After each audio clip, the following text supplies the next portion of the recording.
Welcome back to Selling on Giants News and Updates. I'm Mr. Will, host of the Selling on Giants podcast, and every week I break down what's happening across Amazon, Walmart, and Shopify so you do not have to scroll through forums or decode vague press releases. Planning for the year ahead is not only about new products and new ads, it starts with the stuff that quietly decides whether you keep margin or bleed it. Shipping and fulfillment sits right in the middle of that because it touches conversion, cash flow, storage fees, and how confident you feel pressing the gas when a big moment shows up. As you review your setup for 2026, the simplest framework is picking a primary option and a true backup plan.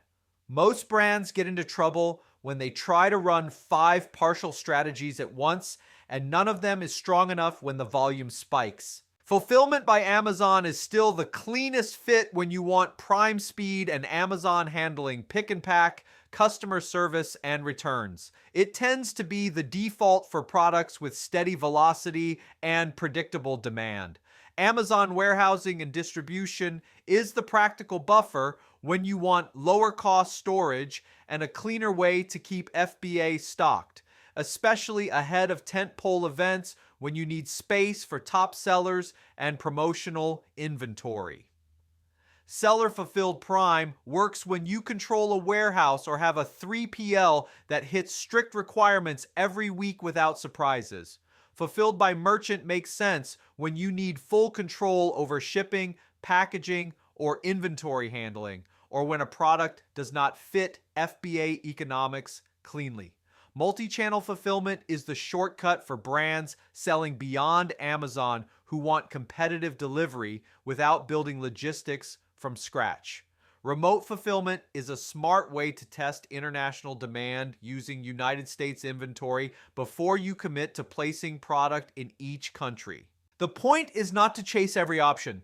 The point is to pick the mix that protects profit first, then supports growth, because the brands that get that right buy themselves breathing room all year. And once your fulfillment engine is stable, that is when seasonal moments stop feeling like a fire drill and start feeling like a controlled sprint. Valentine's Day is a good example because the window is short and the shopper mindset is impatient. Gift buyers are not browsing for fun. They are trying to solve a gifting problem quickly, and they reward the brands that remove decision friction. Start with visuals because seasonal images are not fluff. They are a conversion lever. Keep the main image clean and compliant, then use secondary images to show gifting context, bundle value, and size clarity. Make your A+ content match the seasonal story so the product detail page feels intentional instead of generic. Then bring that same intent into your brand store. Shoppers are not trying to explore your catalog. They want a fast answer. Build collections around intent like for her, for him, under 25, under 50, last-minute gifts that ship fast, date night, self-care, and galentines. Those kinds of groupings convert because they match how people think during gifting season. Bundling helps too, as long as it is tight and complementary. A starter kit, bestseller set, travel set, or a cozy night in bundle can work because it saves time and feels like a complete solution. On the advertising side, this is not the moment for vague targeting. Shift budget toward proven SKUs and best converting keywords. Use gifting intent in targeting and creative where allowed, and lean into retargeting because seasonal buyers often need one extra touch after they browse. Finally, operational execution captures the procrastinators. Make shipping promises clear in the offer setup. Keep inventory tight on best sellers so you do not stock out at the worst time. Make returns feel simple and visible because gift buyers buy faster when risk feels low. Now, the reason I am spending time on operations and urgency is because the marketplace has a darker version of that same behavior and sellers are dealing with it more than they admit. Buyer abuse is the part of the job where you realize you are not in retail, you are in crime scene cleanup. If a buyer orders repeatedly and returns boxes filled with trash, sand, or unknown substances, and support keeps looping you back to the buyer abuse report feature, the mistake is treating it like a chain of annoying one-off returns. Amazon tends to respond when you document it as a repeatable pattern with clear reimbursement asks and a safety risk. Open one primary seller support case that references every impacted order and return.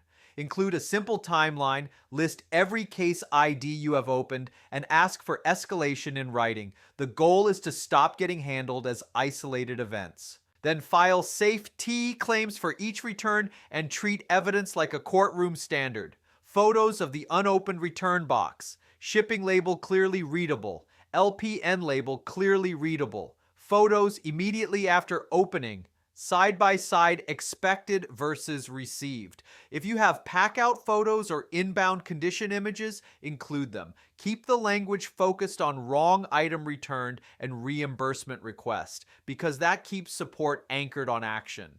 If the return includes unknown powders or foreign materials, make the safety angle explicit. That is not drama. That is a handling risk for fulfillment centers, and it gives Amazon a reason to route the case differently. Request a buyer restriction directly. Ask for the buyer to be restricted from ordering your ASINs due to repeated abusive return behavior tied to the documented pattern. Amazon can take action, but it usually requires a direct request and clean documentation. Then reduce exposure where you can. Review FBA return settings and decide whether items should be returned for inspection or disposed instead of re-entering sellable inventory. This is product dependent, but the goal is reducing repeat damage and liability. If the case stalls, use the seller forum strategically. Post a short factual summary with one consolidated case number and tag moderators so it is easy to route internally. That thread of trust and proof matters because product discovery itself is shifting again. And the next era of where shoppers start is going to be more conversational than search box driven. OpenAI is testing ads in ChatGPT in the United States, and early reporting suggests the first ad format could look familiar to anyone who has run retail media. Think sponsored product style placements that show up when a shopper is already in a high intent conversation. For sellers, the headline is not tech company ads. The real story is that discovery is turning into dialogue, and dialogue gets monetized. If someone asks, "What's a good gift for a runner under $50?" and your product shows up as a sponsored recommendation, you are not interrupting. You are answering. But that only works when your product data is clean enough to recommend and your positioning is believable enough to trust. In chat-based discovery, your catalog becomes your creative. Titles, attributes, reviews, pricing, availability, and clarity of use case are the inputs. If your listing is vague, the recommendation looks vague.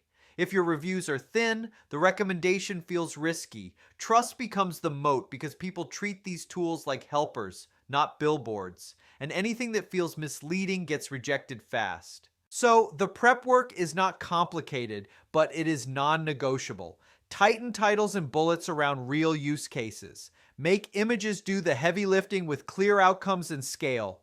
Build A+ content that answers comparisons and objections. Clean up variation structure so shoppers land in the right place the first time.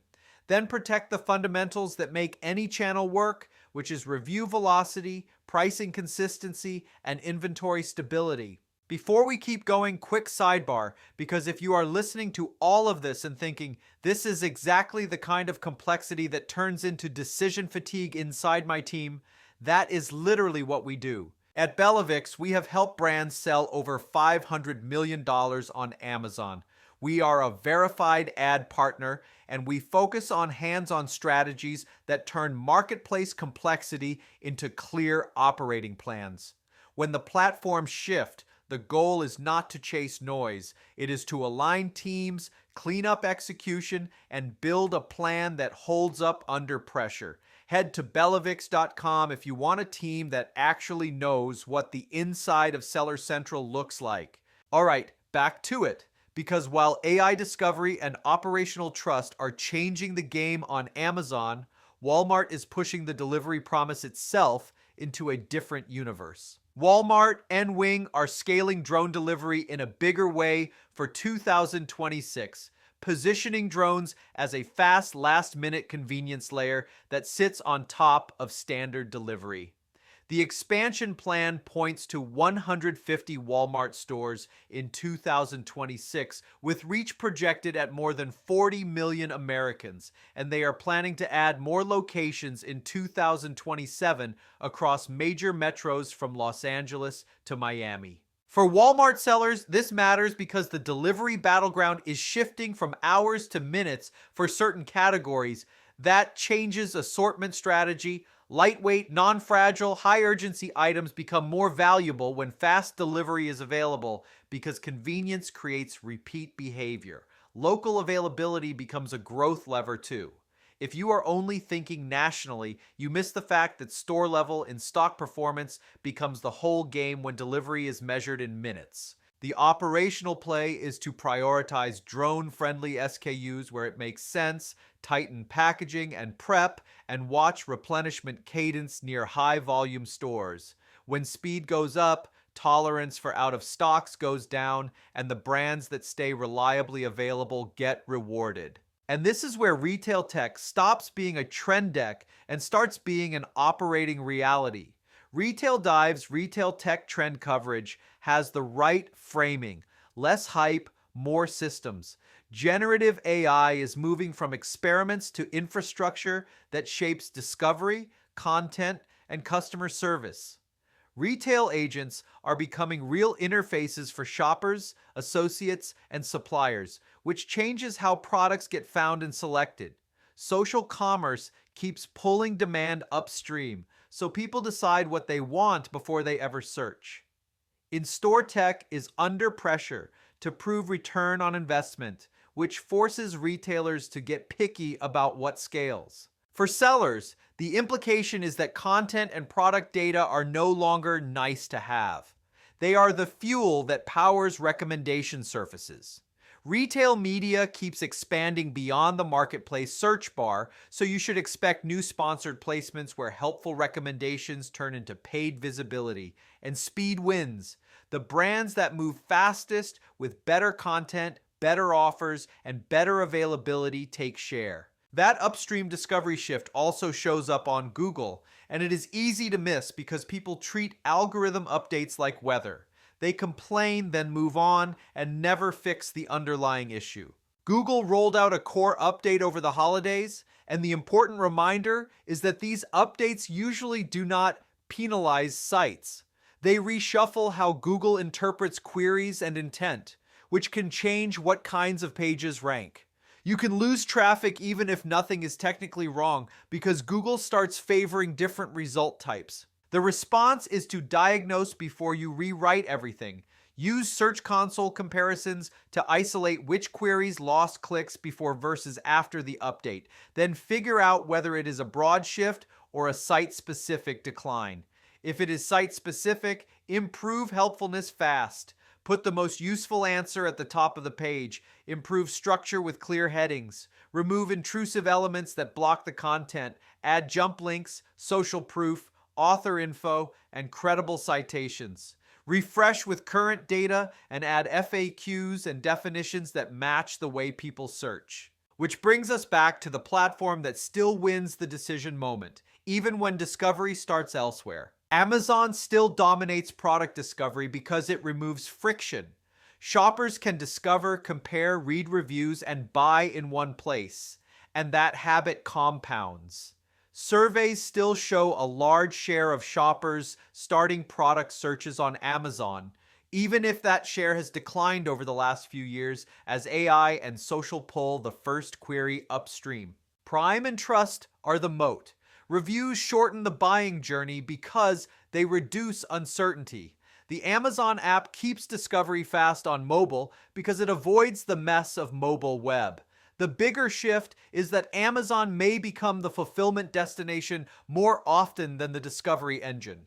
Social platforms influence the product choice before the shopper lands on Amazon, which changes how advertising behaves on the marketplace. So the operating advice is to win the Amazon decision moment with reviews, clean listings, and a tight offer, while also preparing for AI-assisted discovery by making your product data and positioning easy to understand and easy to recommend.